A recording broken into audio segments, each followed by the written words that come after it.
Good morning, everybody. It's Kelly from the County Brant Public Library again with our second project for Art Projects to Go. Today we're doing Heron in Flight. It's kind of a fun little project using all sorts of things that you might have around the house. Of course, your kit will come with all sorts of different papers. So basically you're just going to glue on paper and color it and then add your heron.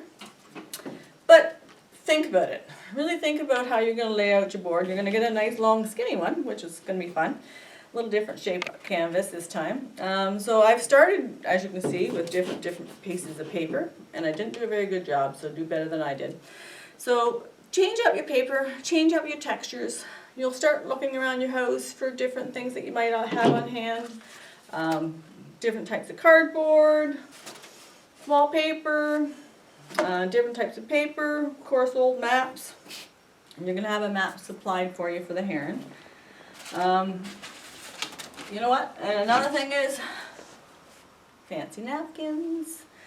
So check around the house, see what you have that might make it personal to you. If not, just use what you have in your kit. So what you're going to do is you're going to glue everything on the canvas, again gluing. I'm just using plain old white glue. Put glue on your canvas.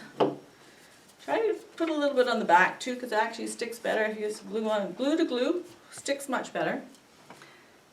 Normally I would just lay out my sheet and then start gluing, but today, just for the purpose of doing this, I'm just going to show you how to do it. Okay, so just, and don't forget to, you're going to have to do your edges too. I love fun little cardboard that has texture to it. You should see my shop with all this stuff in it. My husband says, "What do you do with all that stuff?" So just add it on until it's all covered. Okay, you're going to do your whole canvas with glue. Let it dry. That's the biggest thing I can say is let it dry. And while it's drying, sometimes I take 2 or 3 days to do some of these projects. Sometimes even a week, because I kind of look at it, I set the paper out, see if I like it, change things up. So take your time. It's not in any hurry to do it.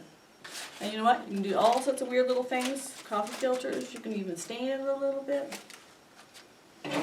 So then you're going to have in your kit a nice heron. And of course he's on flight. And you're going to get a nice piece of map. So you can do it one of 2 ways. You can line her up, trace it, or just kind of tack this down and cut it out. So you're going to cut out your heron out of a nice map. If you have a map at home that is special to you, please use it, because that could be even like a little journal for you.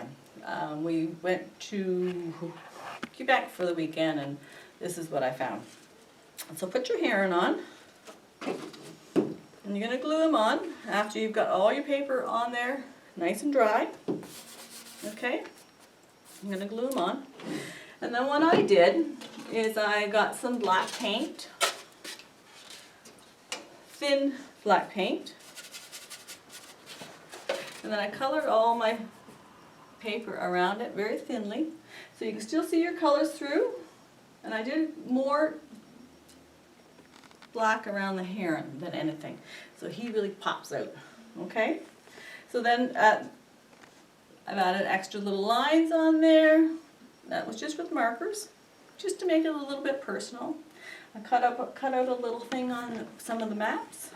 So if you want something, if you see something there, like this one's got Nebraska on there, if you happen to be in Nebraska, and that was like a special little journal for you. Add little touches that you might only ever see them, but at least you know that they're there.